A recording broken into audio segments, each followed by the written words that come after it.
Hello and welcome to a brand new podcast. This is everything to do with E3, lots of leaks and stuff coming out, lots of future games happening, so lots of rumours and stuff as well. Cannot wait for E3 this year, so this is a podcast purely based around the whole of E3 and just talking about games, which is what we love. So hope you enjoy. If you want to see more podcasts like this, hit the like button. This does take me so long to put together, obviously record it and then edit and put video on it and stuff, and then render on, obviously upload. It takes me absolutely forever to do it, so hope you enjoy it though. And yeah, if you want to see more podcast lists, hit the like button.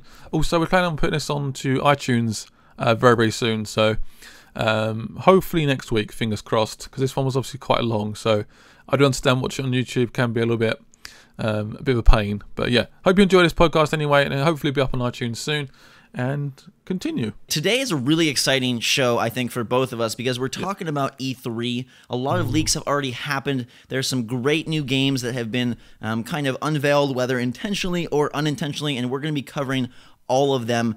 First off, though, let's talk a little bit about what we have played thus far in the past 7 days. And I'm most curious, Scott, about your experience with the future of gaming. Well, the Oculus Rift. I seem to not be able to say it properly. The sometimes. Oculus Rift. There we go. You just got it. Yeah, I got it just today, so I don't have much experience yet. But from what I've seen so far, it's not perfect, but it's definitely a sort of step in the right direction. It feels like one of the most immersive experiences. It does feel. It's hard to explain, like, without actually having it on top of your head, on your head. But generally, what I've seen so far has been quite impressive. It feels really immersive. Once you've got like a headset on and you've got your headphones in. The only thing so far, the hardware seems a little bit difficult to sort of perhaps get right for the PC, and it's loads of wires and stuff. It's like, yeah, it's just like a bit annoying. But does it really feel immersive? I mean, I've heard lots of people say, "Oh my God, you put it on, you feel like you're in this world." Like, but straight like man to man, me to you, ghost to game. Is it really as immersive as they sell it? I personally think it is. I mean.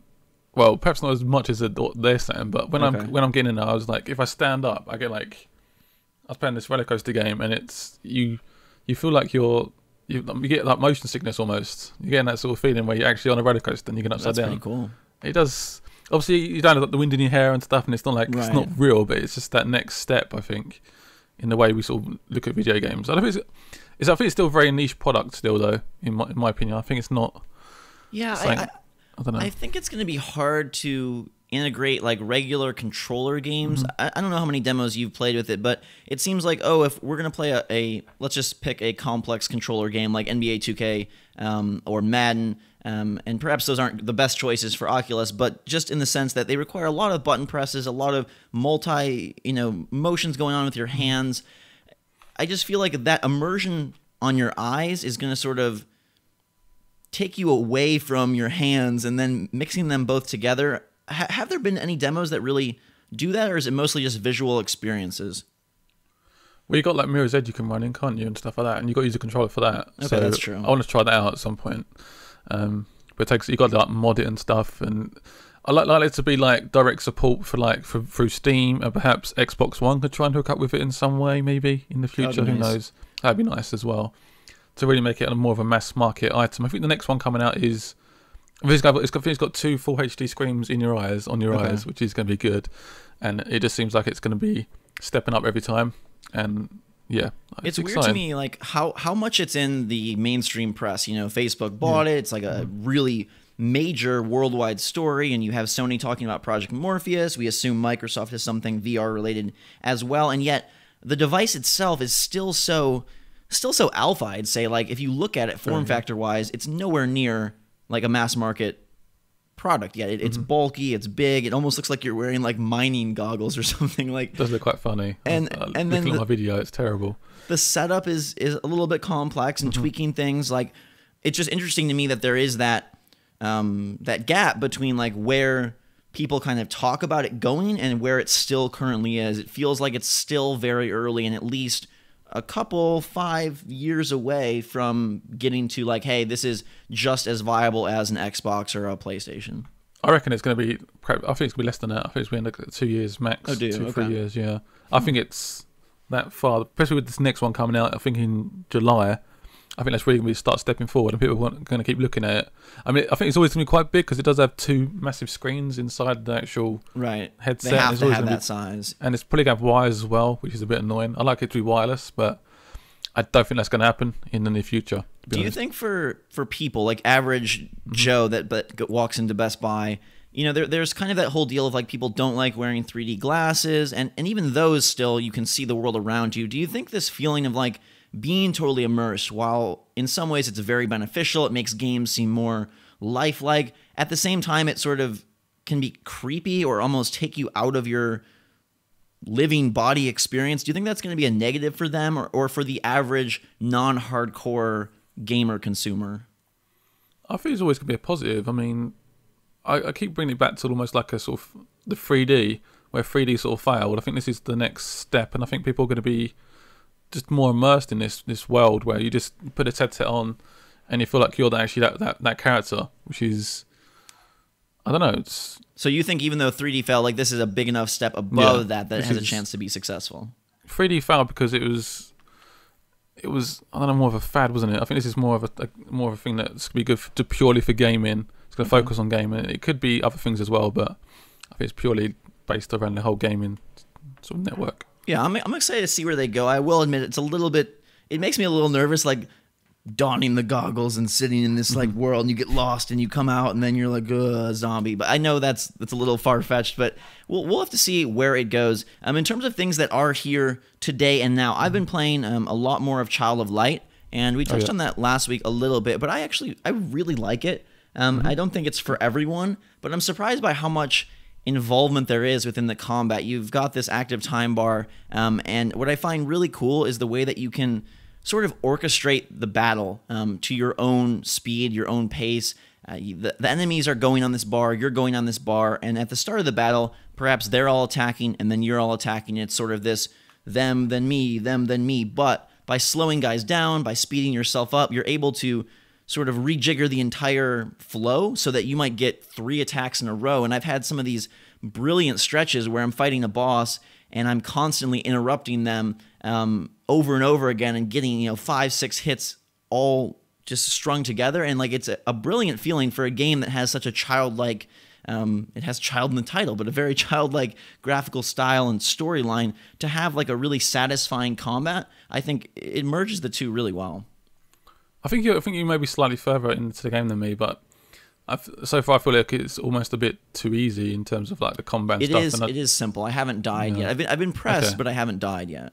Which is, it seems to be a fact. Apparently even on hard, it's still fairly easy to just finish it. Well, I always think games these days are going towards the easy route and try and become almost like less hardcore, I guess. So the average gamer can jump on it, almost like finish it within a day or something. I don't know. It seems to be the way gaming's going at the moment, but that's definitely a fact. I think the poetry as well is, like I said in the last podcast, is a little goofy. Yeah, it's a bit like draining a bit on me, I think, sometimes. But I still like it. It looks amazing. Like we said so many times, it looks great. It looks like a piece of art moving, which is awesome. For sure. And it's an interesting thing about, games being easy. And I always think, and I assume your response is the same, that we'd say, no, we want them to be more challenging and more hard and really push us as gamers. At the same time, though, think of when you do die and have to repeat a 20-minute section or repeat a 15-minute section, the frustration, it's like, it's the worst. We've been so conditioned to just, beeline right through a game.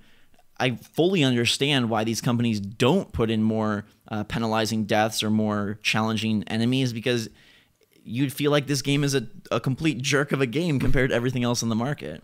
I feel like, yeah, like you say, that things are just going down that route now. And I think if it was stuff like Dark Souls actually frustrates me very, very quickly now, where I just get so frustrated because I'm dying, or where I'm not really used to dying this much. And exactly. It just sort of hits me really hard sometimes, and naughty words come out of my mouth and stuff, which is not good. Like if you think of Infamous Second Son, and like, yeah, you can get down in that low zone. Oh, the color goes off the screen. You're like, oh crap, I have to get out of here and save myself. But if you actually die, like every time I was like, God dang it, and like not throw my controller, but just be like, like it felt so much more frustrating than dying in like Mario, where it's commonplace to lose 20 lives on a tough level. With these more massive games, shooters, third person platformers, kind of like Infamous, stuff like that, just really, I don't know, dying has kind of just left the scene. And I'll be interested to see if Dark Souls' success sets a new, at least somewhat, trend for games to pursue a more challenging way of playing and how we respond to that.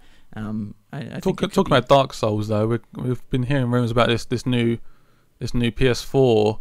Is it Beast? Is it Beast something? Beast? Yes, Project Beast. Yeah. So that looks potentially like it could be very, very interesting. Seems like it might be a success. Apparently, people are saying it might be like I said, Demon Souls #2. That's what people's are rumoring now, because it's going to apparently be on the PS4 exclusive, isn't it? Right, yeah. So. From Software, the company that has made the Souls series, has a deal with Sony to make an exclusive game. And there was these screenshots and supposedly rumors of a demo being shown to somebody leaked earlier in the week with really, really pretty visuals. It definitely looks legit to me. It's still in rumor phase, but apparently it was supposed to be shown at TGS last year, Tokyo Game Show, and now they have delayed it to be revealed at E3. I think that's a big get delay for Sony. Yeah. That's quite a big delay, though, isn't it? TGS last year to E3 this year. Yeah, that's September to June, so yeah, nine months. So I guess that means it's nearer to release, though, so that's Or it could mean that it is near release and that they've just kept it. Well, I think the PS4 needs something this year. they definitely do, and that'll be that would be a really nice exclusive, and there's a whole lot more Sony nonsense to talk about in just a few minutes. But I did want to briefly touch on The Last of Us DLC that both of us have recently played. I love that game so much from the multiplayer and I said during one of my commentaries that I find that I like DLC and stuff, but at this point, it's very, very much the hardcore people playing it constantly, and it can become a little bit frustrating for people that like me and you that will jump on it occasionally, and people have been playing this daily, and they just bought the DLC obviously to get more maps. That's where I think the frustration sometimes kicks in with the DLC for me. I think it's when it takes that long to come out. You're playing against almost like MLG pros, yeah. And it's like, it gets frustrating, but yeah. It's good though. I like the maps so far, and the maps are very, very impressive. They look great, and they got I like the versatility. Sort of, you can go up and down. It's got different levels, and it feels good. Definitely. I think they're some of the best maps in the game. This is the Reclaimed Territories map pack, also the Grounded bundle. They released it like a schizophrenic person or something, because there's like, you can buy skills, you can buy guns, you can buy a harder difficulty mode for single player, you can buy the maps, you can buy it all together. If you have the season pass, you have to download them individually. It's very strange. But yeah, we definitely... It's like that Call of Duty thing, right? With each map pack, your player pool gets smaller and smaller and smaller until you're left with only the cream of the crop, the hardcore players. And I'm hoping that with The Last of Us for PlayStation 4, the remastered edition, we'll see a resurgence of newbies, and then we can have a little fun. Right, we can feel like we are the top dogs in multiplayer for at least a little bit, because it's freaking fantastic. I'm glad we have touched on briefly is the way they done the last bunch of DLC was, for me, really, really badly, because I worked it out to be this is in pounds because I work in pounds, but it was $23.99 to buy all the new DLC that came out on Wednesday or Tuesday. Okay. Or you could just buy the season pass for $15.99.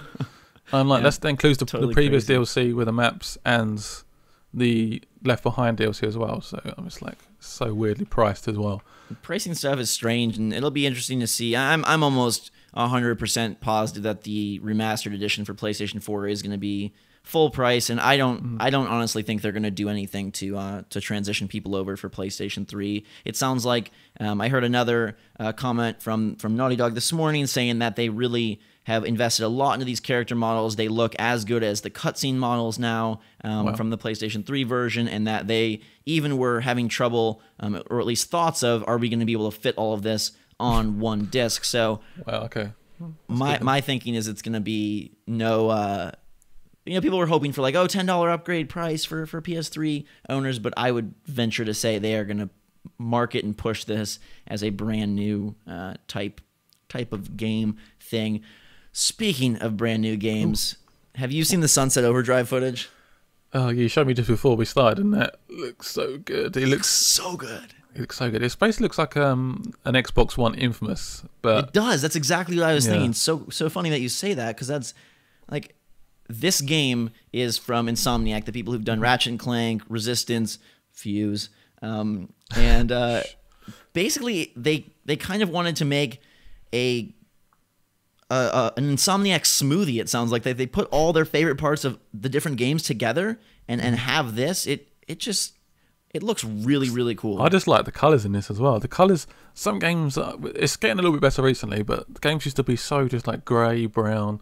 And this game, if you can find gameplay, I'm not sure we can't show it unfortunately, but the gameplay looks amazing. The colours and the movement looks really fun. It just looks like a really sort of doesn't look like it's aimed at. Just trying to think of the right word, but it's not aimed at like really young people, but it just looks like a sort of young, vibrant game. It looks very much like an Insomniac game, like Ratchet and Clank, and I just think it looks very, very impressive, and I just cannot wait to try out. But I'm a bit weirded out the fact that it's only on the Xbox One. I would like it to be on the PS4 as well, but there we go. I mean, I think it is kind of cool that it is Xbox One exclusive, just because that makes me think they are having that much tighter of conversations with Microsoft, and hopefully this game will look very, very pretty. You know, there's all the talk of like, oh, Xbox One can't do 1080p and blah, blah, blah, blah. But from the little bits that we saw, this does look, to me, at least at first blush, it looked almost as good as Infamous Second Son. Obviously a different style. And they said that they basically wanted to make an Insomniac game for people who grew up with Insomniac games and now are adults. So it still has the color, it still has the fun, but they're definitely, tweaking it towards an older audience. Just the name of the guns themselves are completely ridiculous and mature rated. So it'll be interesting to see how successful something like this is, taking sort of that post-apocalypse zombie approach, but making it really colorful, really fun, really crazy. I read a bunch about this game this morning, and they said, fun trumps realism for them, that they wanted to make it like rock and roll meets the apocalypse, instead of having like, oh, our main protagonist is sad and covered in dust and dirt, and he wears brown clothes. Like, no, like, screw that. Like, craziness, freaking giant balloon animals and zombies covered in orange energy drink, and it's madness.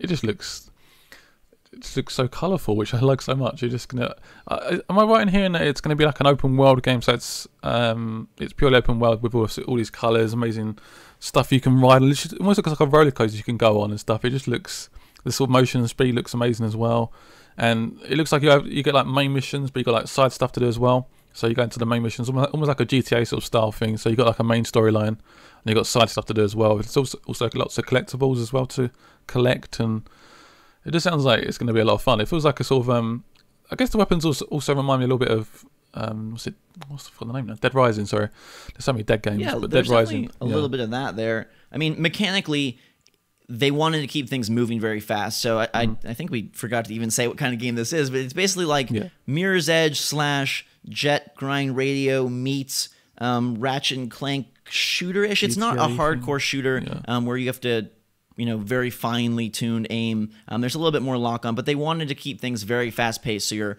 grinding on rails, you're wall running, you're bouncing off of umbrellas, and the goal is to have a very Prince of Persia / Tony Hawk / Ratchet and Clank / mix of these games that's focused on velocity, is supposedly the term they were using a lot in demos, of like, you're constantly moving, you're constantly shooting tons of enemies, and there's this style meter that as you're doing cool tricks, taking guys out on the move, grinding from rail to rail, keeping your flow going, you'll build a style meter, and as you level that up, you'll unlock new weapons or new they're called amps, which are different things that can modify weapons. So you can add like flame ammo, or you could add fireballs to your jump, so when you land you shoot fireballs, or the random chance for a mini nuke to shoot out of your gun, and that kind of adds like a score element to it.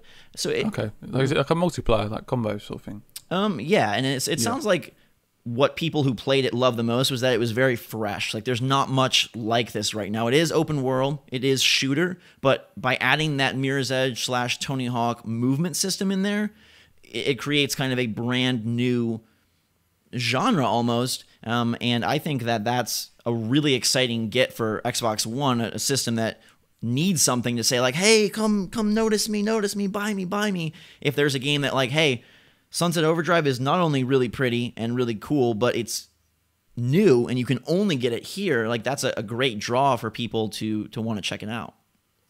I just think it's generally like, is it a third person? Is first person? No, it's fully third person. Okay. And you can create your own character and customize their clothes and all that typical stuff. All that jazz. Yeah, is it so? It's purely open world. Is there any multiplayer in it at all? I haven't. I have not heard confirmation of that. I wouldn't be surprised if there were some multiplayer modes. It seems like you could do some really cool things, races or score challenges, stuff like that. I do wonder, like, I'm trying to think of a game that would represent this, but where you do move really fast in a section, you're kind of on rails-ish, shooting stuff, and that's like a fun alternative. Like Infamous 2, isn't it? Sort of thing. Like a sort of on rails. But then you kind of want to get back to the ground and do like the main game. So now that the main game is that fast-moving, always on the go stuff, I wonder, will we enjoy that for 12 hours? Grinding from rail to rail, bouncing on cars and shooting stuff. They don't even have a run button in the game because they constantly want you to be elevated and on the go. They don't want you to be ground level. It's just constantly sort of running, I guess. There's no like faster button to move. It's just like constantly just running around, I guess. Well, when you're on the ground, you're just walking. So okay. You walk on the ground, and then once you get, quote, started on your run, like of wall running or grinding, that's when you pick up like speed. a motion sort of thing, yeah. Yeah, so to me, I have my only concern with this. It looks great, it sounds great, but like, will we get tired of like, God, I just want to like slow down for a second and fight some guys, or I just want to slow down for a second and I don't know. It's interesting to think of a game that would be constantly, like literally constantly on the move like that. I think it's partly depend on whether the side stuff is fun enough, and also the main stuff, like the main story aspects, really grip you. Sure. Just all want to keep like going and obviously getting more upgrades and unlocking stuff and going almost like faster and faster, I guess. A little Crackdown vibe there of going around the city, collecting stuff higher and higher, reaching crazy points.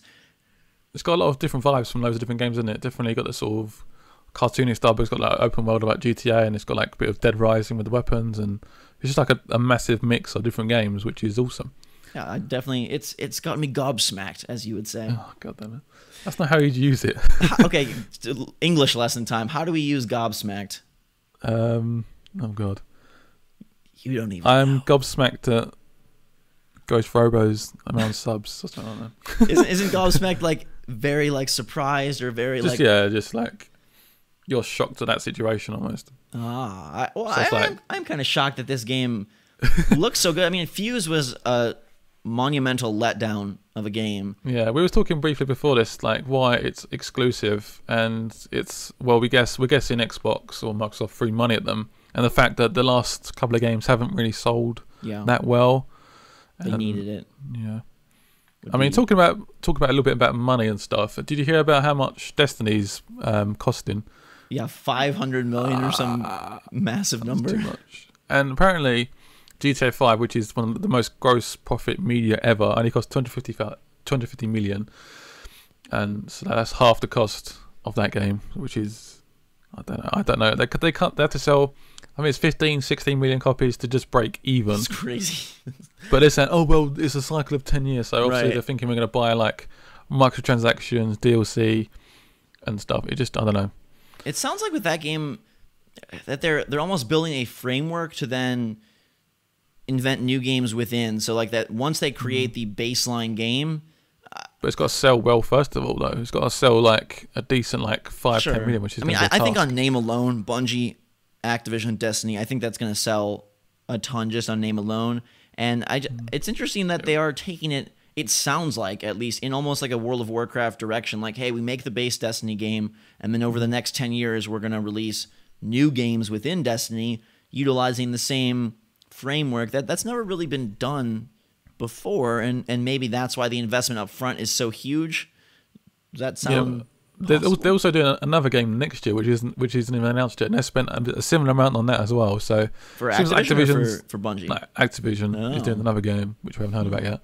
So it's interesting that Activision is putting their money where their mouth is, but I feel like perhaps they got a little bit out of control with this game, where they're like, oh, we're so excited about having Bungie on board, and this game's going to make us money and stuff, where they just sort of keep chucking money at it, and I think it's got a little bit out of control, honestly. I don't know. The hype for Destiny is insanely high. We're excited, but... I mean, I'm excited.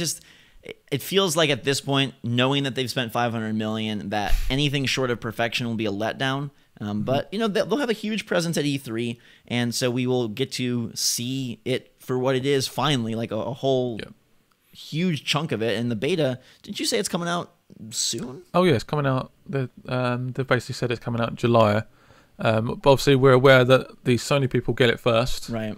But people asked putting around the 7th of July because apparently they like the little number 7 for some reason. Right. Don't they have like a Bungie day? Yeah, something like that. So it will probably be perhaps Sony on the 7th and then perhaps, I don't know, another day for someone else. Well, we and you out there will have a chance to play it then pretty darn soon. But I'm sure it's going to be a major part of Sony's E3, I would assume. Definitely. And there was this crazy leak earlier this week that when I first started reading it, it sounded possible. Okay, it sounded possible. This is a big Sony E3 press conference leak of what was going to be shown at their show. And then as I moved through it, I was like, no, and no, because they hit on all the ones we know about, right? Uncharted 4 gameplay demo. It looks amazing. Tropical setting. Then it got crazy. Guerrilla Games, new RPG. Okay, that could be there, and I think could be very cool. They hired the new Vegas writer, so definitely plausible there. But then it was saying stuff like Last of Us 2 teaser, The Last Guardian, Wipeout for PlayStation 4. I mean, it just got bonkers. Brand new games we don't even know what the name is and stuff. It's literally the list will just go endless list of games. This will take about 3 days to announce all these games, so it's not going to happen. Oh well, it'd be nice to happen. I mean, even stuff like The Last Guardian, I can't see that happening this year. But you never know. I don't know. Let's pick a few of them. What of that list are you hoping? I was trying to find the list now. I was trying to find the list when we were talking, but what one I'd really like to see? Yeah, I'm trying to think of that you think is realistic for them to be there. I think we're going to hear something from Guerrilla. Okay. Guerrilla. I'm not sure what they can. Hopefully it's something away from Killzone, so that could be a brand new game. I definitely think it's a new IP, and if they do an RPG, would you? I think it would be weird if they did a Fallout style thing before Fallout comes out, but maybe that's like the perfect spot because people are so, so hungry for a Fallout. Yeah. Well, I think people are hungry generally for an RPG now. I mean, I've been playing this. I can't talk about the game yet, but I've been playing this. Is it Bound by Flame? Yeah, I've been hoping that was good. I can't really say much yet, but you're hoping it was good. Yeah, you'll see soon. I mean, it's okay, but it's not a Fallout or a really decent RPG, right? Unfortunately, I think that some of the stuff on this list they're talking about. Rockstar has a new project exclusive to Sony. We've heard about Agent forever. Like that game was shown on the screen. What, like way before the PlayStation 4 was even announced. 4 years ago, isn't it? Like four or 5 years ago. It was completely crazy. Just a logo. But they were talking about Media Molecule with a new Morpheus thing. Here's my gut take. I think Morpheus, which is Sony's VR, is like something that is maybe for next year's E3. I think they're going to focus on PlayStation 4 games and why you should buy a PlayStation 4 today, not why you should buy a PlayStation 4 in 3 years. And looking at this list here, which I'm actually going to send your way right now so you can pull it up and take a peek. But one of the things that has me the most excited would be that Ninja Theory is working on a PlayStation 4 exclusive. Now, they are the people that made Heavenly Sword and what is the other game they made that I really liked? Enslaved. They also did the new DMC, which I loved. That was a really good game. I love that game. So whatever they are doing next, I think they know combat and I think they know visuals. So creating a very pretty world, like think of DMC, Enslaved. Both those games are so colorful and gorgeous, kind of like Sunset Overdrive. And to me, that would be something that we don't know about. So it would be exciting and I think is viable because I don't know what Ninja Theory is currently doing. Even if it was DMC 2, like I'd be on board with a DMC 2 PS4 game. Definitely. I'd definitely be up for that. I was looking at this list as well. I'm looking at Quantic Dreams. Apparently they've got a trailer ready. Are they ready though? I mean, Beyond... it just came out, didn't it? I mean, I was also hearing about the Project Beast. Is actually quite realistic because apparently the Dark Souls 2 was their sub-team. Right, it was. What I'm hearing, yeah. If you compare the credits, you'll see that most of the main leads for Demon Souls and even Dark Souls 1 are not present in Dark Souls 2. It's kind of they've been working on this, you think? And I think that's so cool because Dark Souls 2 to me feels so good that if that's their B team, like From Software is quickly becoming like one of the very impressive, like leaders of game design. That's pretty awesome. What do you think about God of War 4? Does that like tickle your fancy at all? I'm fed up. I'm not. Well, I think the franchise is great, but it's gone now. But I'm sure they're going to keep doing it. Got Gran Turismo coming out as well. Gran Turismo 6 coming to the PS4 on 60 frames, 1080p. That'd be, I guess, also be a title revealing Gran Turismo 7 prologue. Oh my god! Okay. And this is all speculation again. We are not confirming any of this, and some of it will be true. I'm sure Uncharted 4 is going to have a demo of the game there. I'm sure Guerrilla Games RPG will be there, but this thing just pushes it too far. I do expect them to have a section on remakes, so I do expect The Last of Us Remastered and possibly a few others to fall into that. Are there any other PS3 exclusives that you think they would like tout and bring back at their conference? The only one I can think of is Uncharted, maybe. I've heard rumors of Beyond getting a PS4. That makes no sense, because that game didn't... Heavy Rain would make more sense, because that was actually, for me, a more enjoyable game. Perhaps they could upgrade some stuff and perhaps take the Jason bit out or something. I don't know. Jason! That's your favorite Jason! part. Another one I think that could be very cool if they announced, and it seems odd to invest in this because it is kind of more of a niche market, but Wipeout for PS4, I mean, that game looked so good on PS3 that it could be a standout for them visually. Last Guardian, do you have any hope for that anymore? It's still being worked on, apparently, but I just... So originally this came to PS3, so right. They've now had to switch to the PS4, which again is going to mean like another 1 or 2 years to work on it, so... I'm hoping we get something, a little something, or at least at TGS this year, something just to hint it. But you know, that list we've just been listing out all those games. It then says on the bottom, publishers will be on stage: Ubisoft, EA, Konami, Capcom, Warner Brothers, Activision, Square Enix, and Take-Two will be on the stage. Sony has taken over all of gaming. And apparently, the only one shooter that's a little bit busy is Sucker Punch with their DLC. Whatever. What? This thing is totally. We can dream. It's got to be a joke. I'm sure that they do have. Me and you were talking about this, from the very business side of E3. I'm sure they have a couple games that they don't want to show, but say Microsoft has a massive showing that they're going to say, okay, we got to get this ready and show off a demo. But I can't see this full list making it. Do you want to make a prediction or two here though for something that is either on this list or not on this list that you think Sony will for sure show? To be honest, I think this pretty much covers everything I could possibly think about. I can't think of anything that would... I can't think of anyone else that's available in the list, but I reckon we will see something on... I'd like to see something on... I don't know. I'd like to see something on Uncharted, obviously, but I think that's pretty guaranteed. That's not really the one that I don't see on this list, and that I think could be really cool and totally... unexpected would be if Mark Cerny did bring back Crash Bandicoot. There were talks that they rebought the IP back, and Sony bought them back, or they do something. Knack was sort of a test ground and trial for a new Crash Bandicoot. Now that they know the engine and know the way that the PS4 architecture works, if they could bring Crash back in some way, I think that would be imagine the captions and the headlines of stories if Crash came back. That would be a real... I just think for gamers in general, if Sony did that, it would be a nice touchstone for people to focus in on. It's not as iconic as Mario or whatnot, but still a lot of people know who it is. I think it's a very, very iconic character, along with there probably with Lara Croft. It's just... people our age played that game so much, and we played all of them probably as well. We just loved them, and it just stopped. I'm sure it was selling still quite well. I think they just stopped to move on to different projects. But I personally would love to see the PS4 graphics with Crash Bandicoot. Would be amazing. I just fall in love again. I think it would be very cool. I don't know what kind of game it would be. If it would just be a Crash Bandicoot game, or if they would try and put him in some other genre. But I think it could be a real... Do you think he'll play out like Knack?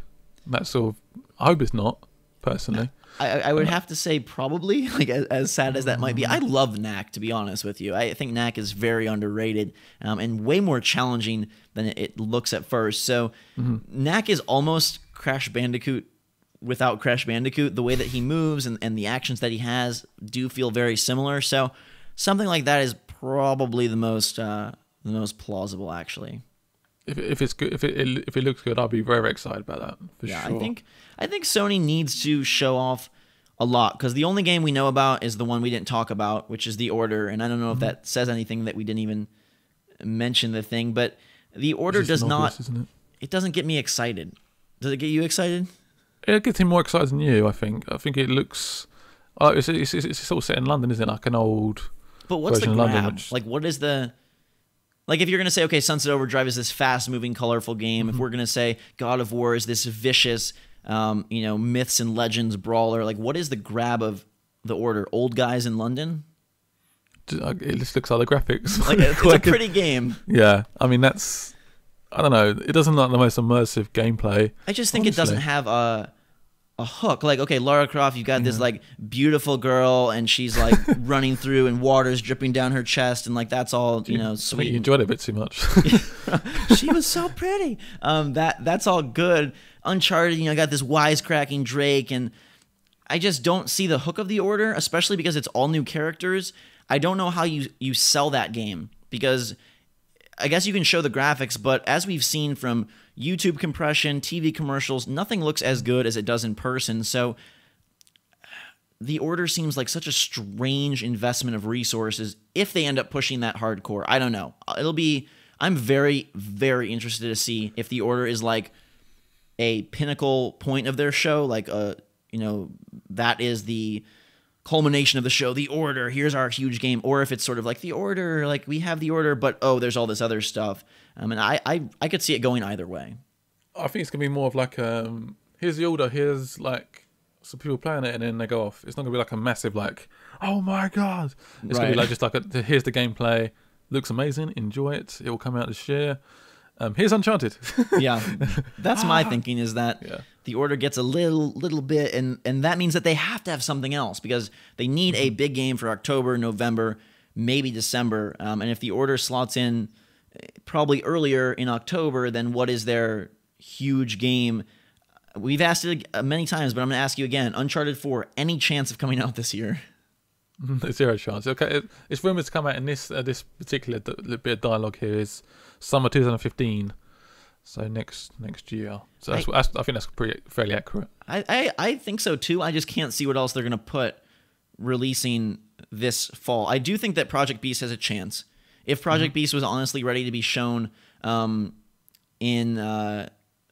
TGS last year, September, that's 9 months of more development time that it could be ready. This thing rumors The Last Guardian for 2014. I find that possible winter, very hard to believe. But I'd love to see that game come out. It's just when I saw it originally, I was like, I need to play this. Yeah, it was really it looks so cool, and I feel people have just soured on it because of the time. Now, if we shift over to Microsoft, what are you? We don't have any leaks for them yet, but what are you hoping for the Xbox One? We know they have to have a big show. We know that they have to really bring the heat in order to even compete with Sony. So what are you hoping to see?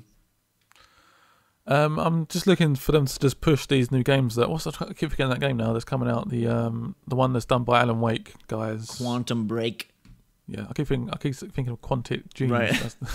That's a bit of a mix up. I'm really looking for a big push on that. Show some like proper like gameplay and stuff. Also, Sunset Overdrive, and really just sort of push those games. I think we're going to see a lot on Halo as well. I think they're going to try and push the Kinect a little bit, because I don't think anyone's really using it. I even like the fact that Insomniac come and said, "Oh no, there's nothing to do with the Kinect." Yeah, that was strange too. They're like, "We don't want you jumping around the room. We want you playing with the controller." Like, ouch, burn. Because it seems they like linked up and they're friends now. It's all kicked me in the balls a bit, but anyway. Yeah, I'm looking for a big push on that. If your exclusives aren't even using Kinect, I don't think it has much hope. It's again very odd that they doubled down on Kinect. They're like, "This is the future. We're making the push," and yet our games don't use it almost at all. That it's just, I don't use it personally in my day-to-day life. I don't either. Really work. It was really cool like the first week, and I mean, me personally, I hope that they don't focus on it. I think it's a distraction, and I think from a press and media coverage point, it's like it's got to be old for them too. Like, yay, wave our arms and do this again. Really, like I would love to see them just be how they have been. I think their show last year, of course they had some hiccups with the whole download only, online only, debacle. But game after game after game, if they can say, hey, Quantum Break from Alan Wake developers this year, Sunset Overdrive looking super cool, Insomniac's culmination of all their work this year. Halo gameplay. Yeah, Halo, we've heard that it's Halo 2 anniversary for this year, which doesn't make me happy at all, but I'm sure would sell a boatload. But I think so well. But I mean, I would like to see them show the new game as well in some fashion, even just a short little bit of gameplay. Maybe. I think they have to show gameplay. I think they're at the point where they have to ask themselves the question, why Xbox One, and they need to answer that. And Sunset Overdrive is super cool, but that's not the answer. Titanfall was supposed to be the answer, but I don't think it was. They're apparently sold 1 million on the PC and Xbox One, which isn't really. It's not too bad, but it's not great. It's like okay for a new IP that doesn't have a lot at stake, but for a game that was supposed to be like the savior for Microsoft, it's not enough. People are saying that game's gonna be more of like it's got like a tail to it, so people are gonna keep buying it and like gradually keep buying it. But also the second game's gonna be a little bit more of a push. And that's where people think they're going to jump onto it. We've got a little bit more customization and stuff and really go for that game. I think people just weren't perhaps paid the beta and it was like, I'm done with it. Goodbye. It was a very weird cycle for Titanfall. So I think they have to have something that says, this is why you buy an Xbox One. Mm-hmm. And I think one thing that they could announce that would be a huge boost for them, even if it is multi-platform, if they show it at their show, would be GTA 5 next gen. I think if they brought out Rockstar and had... Yeah. A crazy Trevor mission on stage in brand new graphics, that would be a real great moment for them. In terms of unannounced stuff, I don't know. I mean, I think... I could also, sorry about that GTA point, they could also say we're getting single-player DLC first as well, maybe. They could do that, or at least a timed exclusive on whenever the first DLC pack is, because we've heard nothing about that. Well, they could announce the Fallout in their conference as well, maybe, because they're quite close with Microsoft, perhaps. Yeah, we could get Fallout 4. I'm sure BioWare will be there with Dragon Age Inquisition. Do you think is that a big enough game to be at either Microsoft or Sony, or do you think that's saved for the publisher side of things? I'll get that probably up to EA to debate what they're going to do with that, unless there's some sort of exclusive rights to content or something. Yeah, I mean, I think Microsoft's quite close with EA, so... I could see Microsoft teasing Mass Effect 4, whatever the new Mass Effect is. I think they're going to stay away from that for now. Do you? They're going to concentrate on Dragon Age, yeah. They can't say, here's a BioWare game, and then here's another one. It's just like... Well, I could see Microsoft showing it as like a future thing, and then EA being like, but this year you get to play Dragon Age, and not doing gameplay or anything, just like a little... Just a logo. Pan out of Earth and then just the ship. Right, aliens and the N7 armor or whatever. That game's interesting because I don't know what it's going to be. It seems like each game in the franchise changed quite a bit mechanically, and now... What's that, sorry? Is this... We're talking Mass Effect, yeah. Yep. Just how different 1 is from 2, and then even 3 has some differences from 2, and just where they go with things, knowing that the Shepard era is over. I could also see a Mass Effect trilogy remake for next gen. There was a listing for that. I'm not sure if it was a Spanish retailer or it was a South American retailer, but that there was a Mass Effect trilogy for Xbox One and PlayStation 4, which could be cool as well. Depends on what they do with it. If they really spend time on it, then I'm up for that. But if they're just like, oh, here's a slight upgraded res texture on something, and it's just like, yeah, great. Cheers for that. I don't want to keep seeing these remakes though. I think we're gonna get a lot of them. For better or worse, I think we are. Yay. Because here's the thought process to me. If you're gonna make a big game, it's got to be cross-gen right now because it's so much money, and you're gonna do the cross-gen thing. The spare few who are doing next-gen only, Evolve, Batman, Sunset Overdrive, that's a bigger risk. So if you are gonna do a next-gen only game, why not make it something that people already love, like Mass Effect Trilogy or Gears of War Trilogy? That's another one. I think Gears of War 4 is a lock to be shown at this show. How far is that in development? I thought it was quite a recent thing that Microsoft bought that. Yeah, that name. I believe it is recent, but even if it's just a revving of the stupid Lancer, and a logo, I think that's going to be there. I hope they have some cool new project. There was that rumored Black Tusk game that got was it Black Tusk? One of their studios was working on a brand new IP that got canned, and now they're working on Gears of War. So I'm hoping that there is something new. Quantum Break and Sunset Overdrive are brand new, which is nice, but something that hasn't been seen before. Some studio popping up with a really cool presentation. I also wouldn't be surprised if we saw Madden or NBA make an appearance at Microsoft, just because they're visually impressive. Yeah, where do you think Batman will be shown? Because obviously, I don't think Warner Brothers have a conference, obviously. So no, yeah, that's probably Sony, I guess. Maybe. I mean, on one hand, like I'd say that game isn't big enough to be at Sony or Microsoft, but on the other hand, because it's a massive game. Well, I know it's massive. I just mean from the standpoint of like, it doesn't have the marketing push that like a Halo or a Call of Duty has. I think Call of Duty Advanced Warfare will be. I don't know. We should start putting this Batman into a fairly high league now. I think people are looking forward to that game, and if it looks as good as what they're saying, the most prettiest next gen game. That's true. By a margin, they're gonna want to show that off in the conference. So who do you think gets it? Sony or Microsoft? Sony. You think so? I think the developers started off thinking Xbox One is the system to go with. Mm-hmm. That's why there's a few like little weird exclusives and stuff. But I think we're going to see that obviously PS4 sales are going better. I think generally the console is a bit better. That's just from my experience. Sure. I think they're going to start going to a little bit more tools that perhaps. Do you think Microsoft does a price drop at all? Are they ready for that? Are they ready to say, hey, either a non-Kinect version, $400, or a $450 Kinect, or the third option, which to me is the most intriguing, they bundle a game in. They've already done the bundle thing, haven't they, with Titanfall? So. But that was limited, so it's gone now. It's gone now, okay.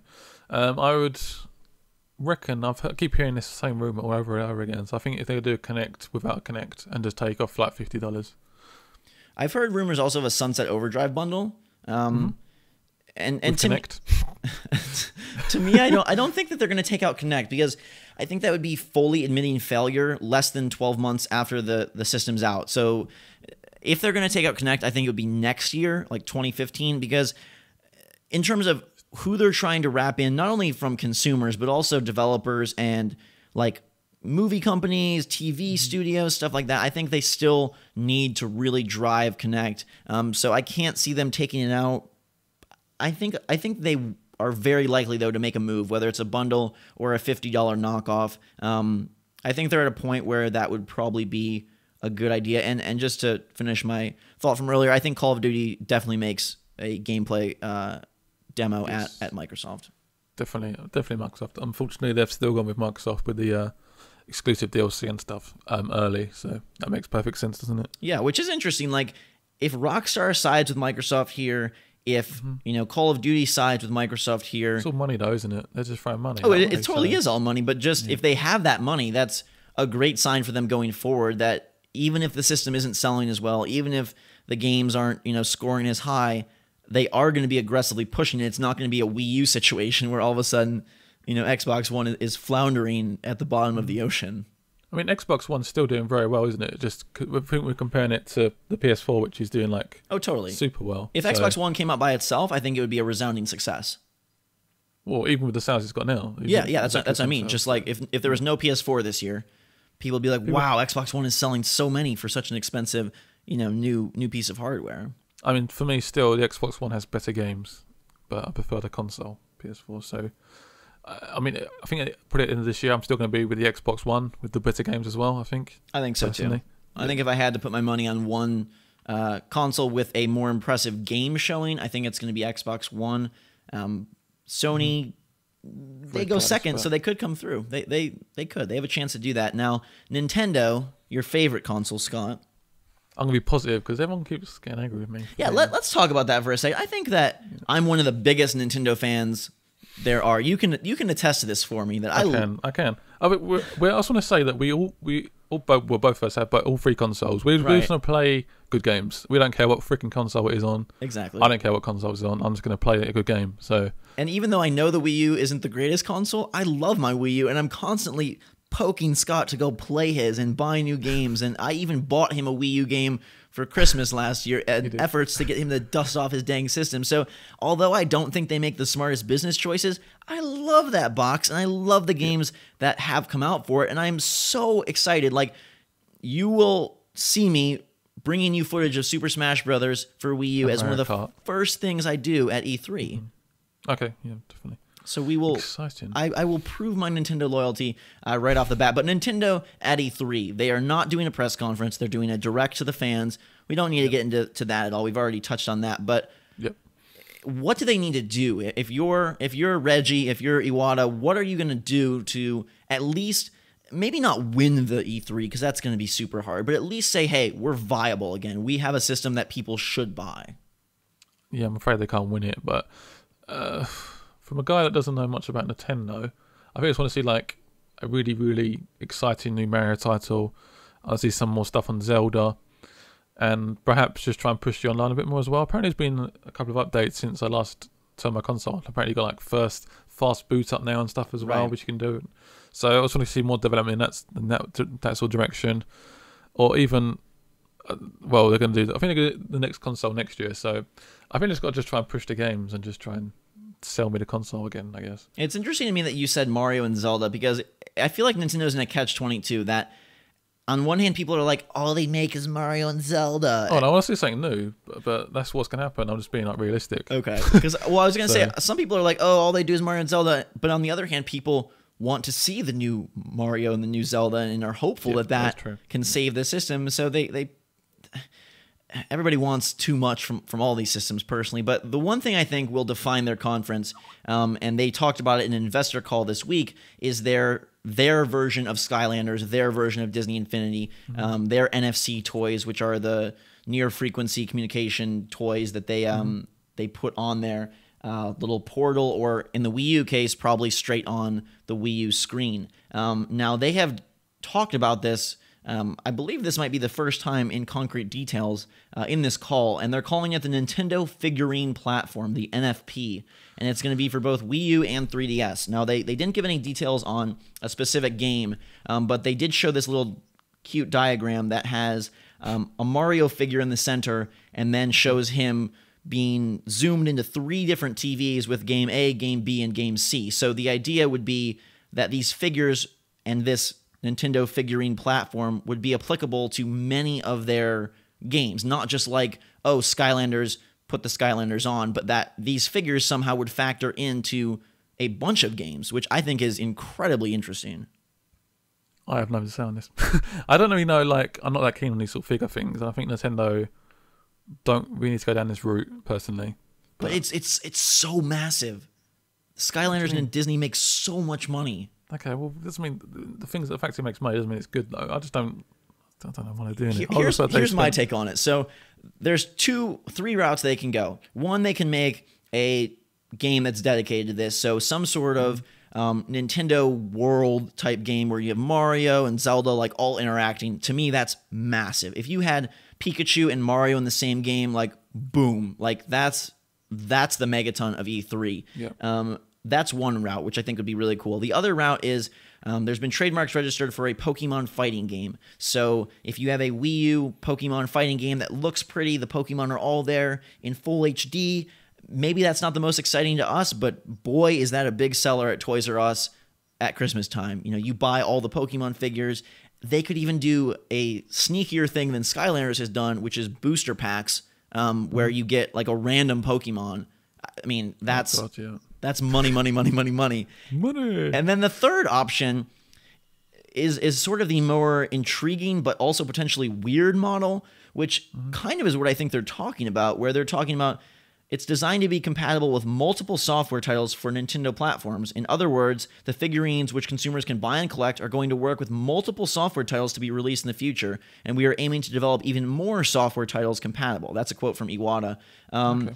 So what I'm thinking with that is New America or something like that. Well, like, okay, so say you've got the new Smash Brothers game that's releasing at the end of the year, and this is why they delayed it for Wii U, because they're going to have you put trophies in the game that you get characters of. So there's these things called assist trophies in Smash Brothers that when you use them, they kind of are like a little helper character that does a cool attack. I could see them selling off those, and you get those and add them to your arsenal, and now you can use those special attacks that maybe not everyone has access to. Or in Mario Party, you put down your Waluigi character, and that lets you be the secret character of Waluigi in Mario. Like, they could have little uses for them all around.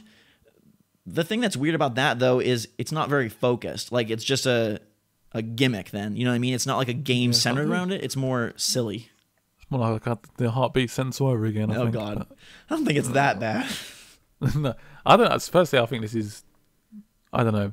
Are you excited for it? I'm very excited because as soon as Skylanders came out, the first thing I thought was Nintendo with Pokemon. Now, they could completely deflate this by having it be boring or by having it be too small time. But they're talking about this will launch with Wii U this year and then 3DS next year, and they're going to have a adapter for the 3DS. So they're clearly making like a big commitment to this. Like it's a big deal. It's a cross-platform venture for them. The figures work on both platforms. The infrared reader for the 3DS comes out in the first 6 months of next year, and they're going to show games for both Wii U and 3DS at E3. So like this is... They lost 46.4 billion yen in their last fiscal year, which is $456 million. So clearly this is something they're banking on heavily. And with that much investment, I'm hopeful that it's really good. Yeah, well, I hope it works well, but I'm not really excited at all. But I think it's just more of a gimmick. For you, though, you'd be more excited with a brand new... Okay, let me ask you this. Do you want a brand new Nintendo game entirely, like new character... Yeah, man, brand new IP. And okay, so you want new IP? One that just wows me, and I want to pick up my Wii U and play with the screen. I would love that as well. I think we're more likely to get a new Metroid game, a new Star Fox game, Smash Brothers, and Zelda are my kind of 4 feature games. I think even that's pushing it. Probably pushing it, but I think they're more likely to dip back into some of their franchises that haven't been covered lately, which is Metroid, Star Fox. I would say F-Zero because a lot of people have been clamoring for that, but with Mario Kart this year, probably not. If they showed another Mario game, I mean, I know it's cliche and samey, but that would get a lot of interest, I think. Definitely. What do you think about the new Pokemon title, by the way? I'll briefly touch on it. Oh, yeah. They announced Pokemon Omega Ruby and Pokemon Alpha Sapphire for 3DS. So these are remakes of the Game Boy Advance games. So that's not particularly that exciting then. I think it's exciting for Nintendo's wallet. I think that they'll sell well. You know, these are 3DS games coming in November. It's always great to have a Pokemon title to anchor your holiday earnings. For me personally, no. I really liked X and Y. I thought they were a great new version of the franchise, but I don't want to play the same game again with less Pokemon. Like that seems strange to me. It's a weird decision, perhaps. I guess I can't imagine Pokemon can't cost that much to do a brand new game. No, it's probably just a money thing. Pretty iterative process, I would imagine. I mean, Nintendo has, for me, they have the most chance to impress me because I have such a history with them. I love so many of their characters, and they're really in a position of the unknown right now. There's rumors of them announcing new hardware. I don't think that will happen, but I could see a new version of hardware, a somewhat different Wii U. I mean, different screen, maybe like a different. Do you think that they would remove the gamepad because it's so non-essential? I mean, they could even take out the screen and then have like a wireless controller and then make it cheaper. Perhaps that could be an avenue they could go down. So something with almost like a sort of Nintendo 2D console. Yeah, the 2DS. Yeah, that thing is so weird. I forget that it's even on sale sometimes. But we don't know anything really for 3DS except this new Pokemon game. And same with Wii U. We know Smash Brothers, but not much beyond. So I think they have a chance to be the most exciting because even though everyone's down on the Wii U, even though it's basically unsalvageable at this point, Iwata did say we can't announce the next thing until our customers are satisfied and on board. So they are going to double down and try to make the Wii U something cool. Okay, I guess that's a positive. I mean, I think they got the option to make me excited about the Wii U, where I think perhaps Sony now, reading all this rumors and stuff, I think I'm gonna be down whatever happens now. I think if they don't announce Project Beast or that we don't see this new other game. You know what I mean? Just like there's so much rumors now. Yeah, hype cycles are weird like that, where if nothing's announced, you're like, whoa, about everything. But if they have one of these stupid leaks where it ends up not being true and you are hopeful for that, it's in your mind, you're like, got it. Oh, they only announced God of War. Like, I mean, if you have a dream announcement, what's your dream announcement for E3 from either Microsoft, Sony, or Nintendo? This one. Well, it's just a game, really. I want Fallout. Yeah, Fallout 4. Do you think it happens this year? It's been a long time now. Todd Howard has been away for a while, so I think it's going to be something. I don't think it's going to think. Well, I think it's going to be this year. It might not be E3, perhaps, maybe, but we'll definitely hear something this year about it, and they'll come out next year, hopefully. Did you see that the Elder Scrolls Online was delayed for consoles? Yeah, we heard about this before. Then 6 months, is it delayed? Which is apparently you can transfer the characters over, which is amazing. Who'd want to do it anyway? That game, the game is not good, and now 6 months later, it's going to be even less good. I feel like Bethesda's in a weird spot because they've got Elder Scrolls now, which isn't out for consoles. They've got The Evil Within, which I've heard isn't very exciting. Yeah. They've got Wolfenstein, which, I mean, you've played it, right? I have played it, yeah. It felt like I played it last year, and it felt like a very old first-person shooter. But I have seen recent footage, which is getting me a little bit more excited. It does look quite good. I like the whole World War II sort of Nazi thing. You can go like a sort of stealth route. You can go like a full-on gun blazing as well, which is we haven't had a full-on like Doom like guns blazing game for a while, have we? I mean, and it could be quite fun. Sure, and with next-gen graphics, that ups the ante a little bit. That comes out this month, actually, doesn't it? Is it this month? I believe so. I want to say it's May 20th. Gee, that's quite soon. Which is sort of out of nowhere. So I guess that's off their schedule. So they'll be makes sense, doesn't it, to Fallout do something big? It makes sense to do something with Fallout. For some reason, I feel like it's not going to happen because I think we would have heard this something. This year, do you think? Or I would be this year, I reckon, at some point. I would love for it to happen. I just don't know if they're. I wonder if a game like a Fallout or an Oblivion or a Skyrim takes that much longer to really figure out all of the inner workings of AI and graphics and systems of a next-gen console, because there is so much more involved. Even if the game is the same length, like think about how many permutations and things are in Fallout versus like Infamous. You know what I mean? It will take ages, but the team is so massive now. It has been a decent time since Skyrim now. So true. When was Skyrim? Skyrim 2011? Yes. Skyrim? So that's like 3 years. Yeah, 20. Yeah, that's so 3 years. Yeah, we've got to hear something, surely. Yeah, now that I look at that, they can't go 5 years between massive titles. Yeah. I'm not saying it's going to be like E3 definitely, but I think there's going to do something this year at some point. They're going to announce something like a teaser trailer like they did with Skyrim or something, and just get it in people's ears. Do you think, just as a few last touchstones on E3, do you think we'll see Tomb Raider 2 at any of the conferences? No. I was going to ask about Mirror's Edge. Do you think we'll see any more gameplay on that? I think we have to. I mean, I think that's an EA thing, but I think we have to. I've heard that game is still which is fine. Way far off, which is okay, but I don't know why they announced it, but it's fine. Like they had to, I think it'll be interesting to see, because last year was kind of like show off all this crazy stuff. Battlefront. Star Wars Battlefront is supposedly for sure coming to E3, right? Ah. Apparently they're going to do another Battlefield game as well. Yes. This year. Woo! So Yay! No. It feels like there's a lot of games coming now, like in the future. It's just quite scary. Well, yeah, because this middle of the year has been quite a lull, so I think we're going to get a big. The second half should be really, really cool. I'm trying to think if I have any like off the wall dream announcements. I think the Nintendo thing, if they somehow merged worlds like the Zelda franchise Mario with this NFC thing, I think that would be absolutely epic. I was gonna say, Rocksteady's next game, but clearly that's not happening because Arkham Knight is their total. That's what they're working on. Their total focus. I'm looking here, just seeing franchises that could come back. I think Project Beast is probably my they show that golden ticket. I'll be very, very excited for that. I mean, I know we're not going to get anything like Ken Levine's next project or anything like that yet. So Project Beast, a new Dark Souls game, especially if they can like rework it a little bit, so it's not just basically Dark Souls 3, but if they redid a lot of it to better fit next gen or more epic, I don't know. I think that might be very, very cool.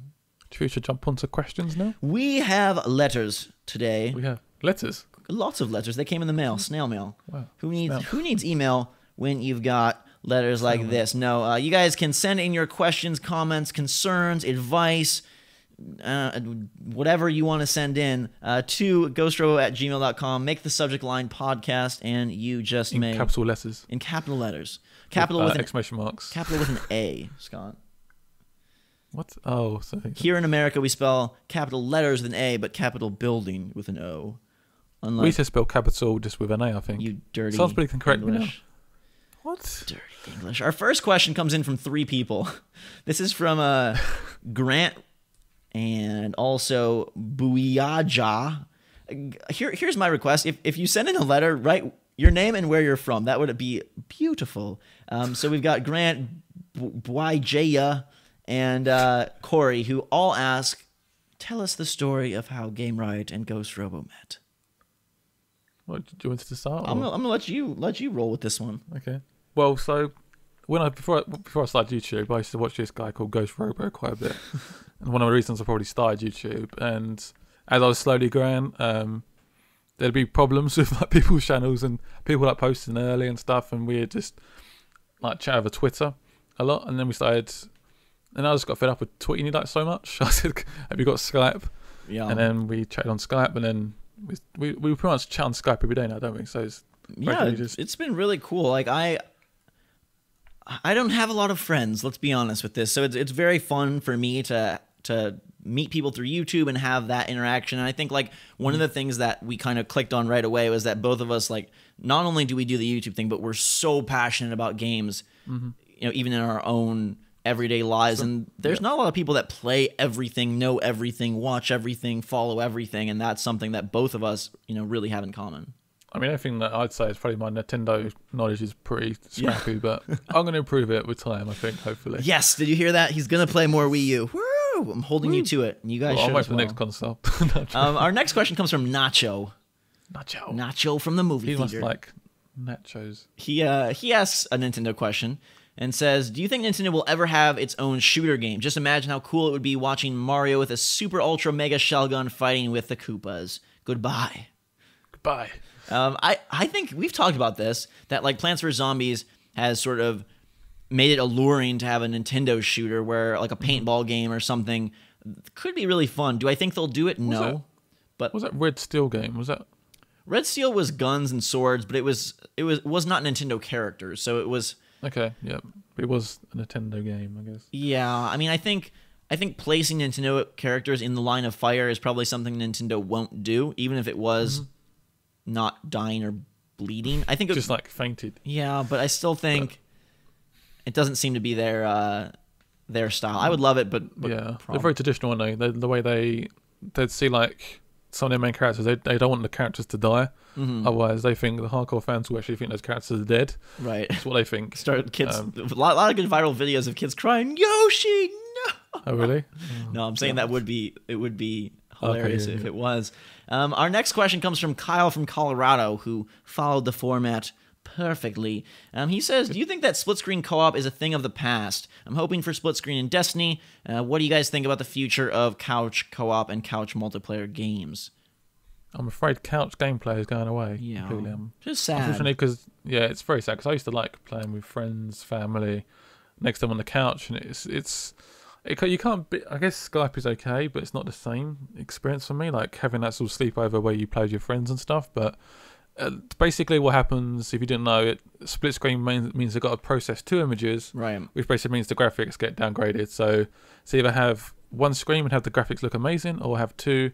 And it takes a lot of time as well, apparently, to actually develop. Yeah. So this isn't something that they're just being stingy and like, play online, buy our services. Like, it legit is harder to do because they have to render twice as much stuff. And that's why with games like Call of Duty that do split screen, you see like the smaller picture resolution. It's not full screen, and it gets all sorts of complicated. But that does make me sad because I have so many good memories with friends and family of playing games. And I think that's now shifted to the indie scene. We see a lot of indie games doing couch co-op, couch multiplayer.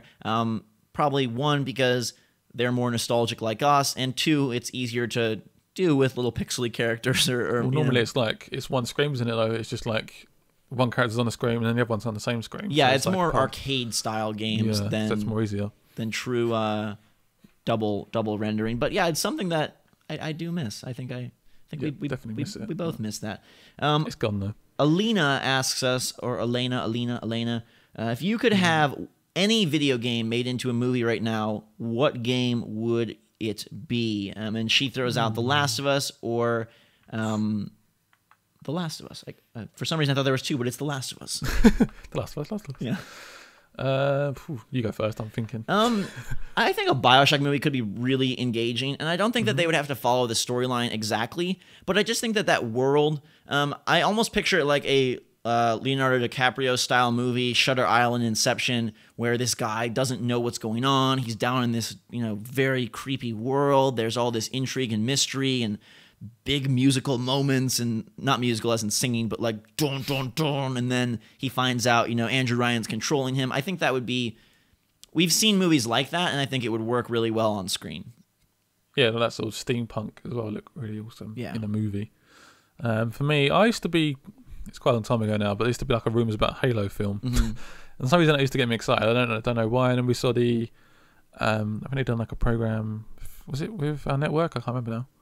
It was like a sort of the Halo show. Yeah, I quite enjoyed that, to be honest, and I thought it could work potentially. But I think the hard thing with go ahead. Yeah, go on. Sorry, I was gonna say perhaps Last of Us would be awesome as well. Just as long as they pick the right characters and stuff in that sort of world, and it could be like a really sort of gruesome survival thingy. It could be quite good as well. I think the hard thing with video game movies is that a movie is 90 to 150 minutes typically, and a game is 12 hours or 8 hours or 15 hours. So I don't know exactly how long it is for The Last of Us, but I would venture to say that the emotion and time and things that are built up over the course of that game would be harder to achieve in a movie. Like the relationship. I think, though. I think stuff like Uncharted and stuff that's sort of set in the real world could be achievable. I mean, stuff like, so we look back at Spider-Man, that was an emotional roller coaster, and that was only true. Was it 2 hours? So it is. Yeah, it's feasible. I think Halo. The hard thing is that it's very it's very sterile. You've got helmets on the guys. The aliens aren't people; they can't talk. So who are the actors? Do they, unless they did something non-canon and like made Master Chief not wear a hat? He showed his face for the first time. Oh my god! Yeah, that would get people in theaters, man. Let's see. Haru asks us. He says, "Greetings, podcasters. A lot of people criticize and doubt the capabilities of the gamepad for the Wii U. Personally, I think it has a lot of potential for unique experiences. So my question is, what unique ideas and concepts would you like to see being used for the gamepad?" Ooh. I think the NFC thing is probably a cool one, and where they're going to go. That seems like the prime usage for it at this point, since they don't require it, which I think is so silly. But they're more focused on the off TV gameplay than they are the gamepad for game mechanics. Yeah, definitely. I mean, I think just like small stuff that you almost don't notice, but it works. Stuff like racing games where you can see behind you, or you could sort your infantry out nice and quickly using like your fingers, and you can just sort it out really quickly. And that was really good in Zombie U. Did you ever play Zombie U? I've got it, but I haven't played it. Like honest, like Scott, that's a really good game. Like it's a really fun game that I think you would enjoy, and the inventory stuff there is very simple, but it's fun to open up your backpack and drag things around, and especially there's no pause in the game, so zombies are coming, and you're like, oh god, I gotta slide my freaking shotgun back into my hands, and like it's pretty cool. So intense. I think that and it's set in London as well. So. Yes, it is. Again, another London game for you. Let's see. Hey Ghost, this one is from Chaminda. I apologize if I'm butchering your name. Hey Ghost, she wants to know if we would like to. I would like to know if you think Evolve will be the next awesome, gobsmacking, new must-have multiplayer game, or will it be a flash-in-the-pan type of thing where it dies out after a couple of days of glory? Ooh. Did he say gobsmacking as well? He did say gobsmacking, so that's like you get... He's either British or he's nicked it from me. 50 million points of glory from Scott. Yeah, there you go. Good question, because we were questioning this, weren't we, a little bit, whether it's got the longevity of like Left 4 Dead or something. it's something we're a little bit worried about, I think, because it's 5 players, which again is a weird number. We got the creature sounds a little bit odd, as in it seems a little bit overpowered, perhaps. So as long as it's particularly like very, very even, I guess, between the humans and the monster, I think it could work, and it could. I don't want to say support it as well with like DLC content, perhaps like more maps, and there's enough maps and creatures to be with, and enough weapons to because there like are multiple customize. creatures. It's not just that one that we've seen. Yeah, so that's definitely a plus. But yeah, it's got to have to be very, very good. It's going to have to be like a Left 4 Dead. Would it be think Left 4 Dead actually at E3? Talking about that. Oh yeah, Left 4 Dead 3. That's one that Valve probably will show. I would that could be. You know what? That could be an Xbox One exclusive too. No. No. It's got to be on Steam as well, at least. Well, I mean a console exclusive. Okay. I could see Microsoft paying for that. But in terms of Evolve, to me, like, regardless if the game is good or not, I think the longevity factor is going to be very much affected by the fact that getting 5 people together is very weird. And it's a weird number, isn't it? It's a weird number. And, you know, if you have 2, there's not... Like, it's very easy in Call of Duty to play with your buddy and, like, do multiplayer, any of the modes, and feel like you're able to work together, have fun together, all good. But 2 of you in Evolve could be massively frustrating if you're playing with 2 idiots who are running around crazy and alerting the monster and getting swallowed every 5 seconds. Like, to me, it's relying so much on players either being very good or having a big group of friends that all have next-gen consoles, all have Evolve, all have online, all have headsets. Like, they're banking on so much. That's my biggest concern with the game, and it doesn't even involve the game. It's just the way it's played. It's definitely a big factor for me, the number of players, and being on Xbox Live for more than like an hour, you notice people that are just annoying. Yeah, and you tend to mute people quite a bit, quite often, because they just scream down the mic, or it's young children down the mic or something, and it's, I don't know, yeah, it depends in your situation, I guess. For sure. Don't get me wrong, I'm very excited for that game, and fingers crossed I'm going to be able to play a lot of it at E3. Another I'm jealous. Big what? I'm jealous of that. Oh, yeah. another big E3 game is Destiny, and Monte says, Ghost and GameRiot, do you think that Destiny would be better, even more intriguing, if it was third person instead of first person? And I thought this is a really good question, because with the new graphical power, like, obviously first person used to be the more immersive style, but do you think games like Batman, games like Infamous Second Son, do you think that they benefit from being third person? Because we can see the character, we can see the fluidity of the animations, and that kind of makes it more fun than just like, oh, I see my arms moving in front of me.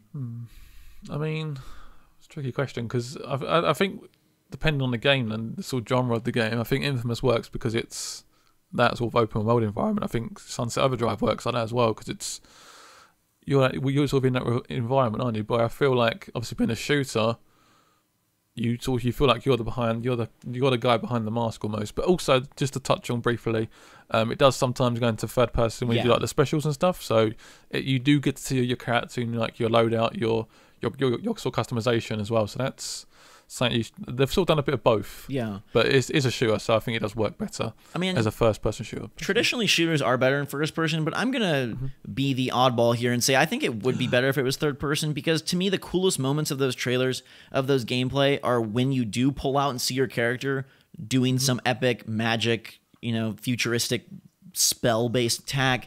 And I think that it might ground the game better. We've talked about it feels like something's missing. It feels a little bit empty from what we've seen so far. And I think maybe if it was in third person and you had more of your bearings around you, it might be a little bit better. And I would enjoy kind of the gameplay of you and your friends running around, seeing our characters, seeing the customization I've put on my guy, seeing my leveled up gun, seeing my loot and my armor at all times. I think, I personally would like that better. I don't know. I think it personally starts sneaking into the sort of MMO market a bit too much for my liking. But isn't that what they're going for, really? No, they're saying it's more of like an action game. Well, I don't mean mechanically, but I just mean in terms of, your character goes and lasts for possibly across multiple games. I just think Bungie doing Halo, and I think they've experience. Yeah, I think it does depend on the game for me, but generally. I think stuff like we see with perhaps like the order, whether that works is like a sort of third person as well, maybe. Yeah. Sort of how that works. Elliot Murphy asks a very good question, and one that we've talked a lot about recently, which is, do you think, basically to sum up his question, it's quite long, basically, do you think the Wii U would have been more successful if it was released alongside the Xbox One and PlayStation 4? It still would have had, a big power advantage, but it would have been lumped into that hype cycle of next-gen new consoles and thought of as a new system rather than like this awkward placement in 2012. No, I think it would have done worse. Do you? It would have been an absolute disaster. You don't think that it would have then like, hey, because then you could have looked and said, do you want Xbox One with Dead Rising? Do you want PlayStation 4 with Killzone? Or do you want Wii U with Mario? No, I think it would have literally gone completely wrong. I think apparently most of their sales were before the next gen come out as well, so that's what I've been hearing. But it's if they come out with the Wii U and it had a similar power to like at least the Xbox One, and it had third-party support, and then we start talking about it being a competition for those two consoles. But what about the thing of like people saving their money for next gen, totally ignoring the Wii U because they were waiting for it? I don't think anyone just ignored the Wii U and waited for next gen though. I think they got the Wii U if they were Nintendo fanboys, not fanboys. They like Nintendo. There wasn't enough third-party support. I think the lack of games was an issue. And I don't think waiting would have been... I think it would have distracted away from that console completely. I think all your points are totally valid and they might be true, but I do think like getting into that hype cycle of next gen would have benefited them, even if the system wasn't as powerful. Because look, like if you look at Mario 3D World, let's take Mario 3D World, and if you look at that, sure, it's not as realistic as Infamous or as realistic as, I don't know, Sunset Overdrive, but like visually, it's still just as crisp and pretty. So, okay. I don't know. I think if you're... I mean, there's other issues with the console as well, with the online. Oh, totally. But I'm just talking about, at first blush, like going into the store, if you're a mom buying for your kid for Christmas, I think they could have almost like piggybacked off of the hype of Microsoft and Sony, even though their system didn't have as much hype and garnered more sales. I reckon the kid, though, would be like, I want a 360 even, or... Yeah. I want an Xbox One because it's just come out. Let's ignore it. It's not... Unless they really liked Mario or they liked some... I can't think of a Wii exclusive now. Was it Nintendo Land? I don't know. I mean, I'm literally running out of ideas, but yeah, I think it would have struggled even more personally. I don't know. I know what you mean. I just also wonder if they would have got more third-party games had it released simultaneously. Like, it's not strong enough, though, is it? That's the problem. If they put... Even like Call of Duty Ghosts... But they could have, because cross-gen games would have been easy, right? Well, first of all, they were in a massive hard drive in there. They can't have this 32 gigabyte that's true. In there, which is useless. I mean, I put like one game on it and that's it. I mean, really? I mean, the first one wasn't the first one. I got the white one for some reason. I don't know why. And that's got 8 gigabytes on it. I mean, come on, man. Yeah, well, we will never know. But what we do know is that our final question comes from Oliver Johnson, and he basically just suggests that Nintendo makes a Pokemon Snap for the Wii U, where then you use the gamepad as the camera, which I think is a brilliant idea, and I would love to see them do something like that. It's kind of a smaller title, but did you ever play Pokemon Snap? I didn't actually. I played a lot of the Game Boy Advance games and stuff like that, but I never really got... I'm going to have to, when I come to England later this year, I'm going to have to give you a lesson on Nintendo, and we're going to go through the eras and play all the fun games. If you guys want to send your questions in, again, it's GameRiot. No, it's ghostrobo@gmail.com. Cool. Subject line podcast. You can follow GameRiot, though, at twitter.com/GameRiotArmy, where he will share pictures of his tortoise and tell you about his survival tales as he is home alone this week. You can follow me on Twitter, twitter.com/ghostrobo. And yeah, it's getting very exciting. We're 4 weeks from E3, and this is like my favorite time of the year. So thank you for being a lot of buzz, part of it, Scott. Yeah.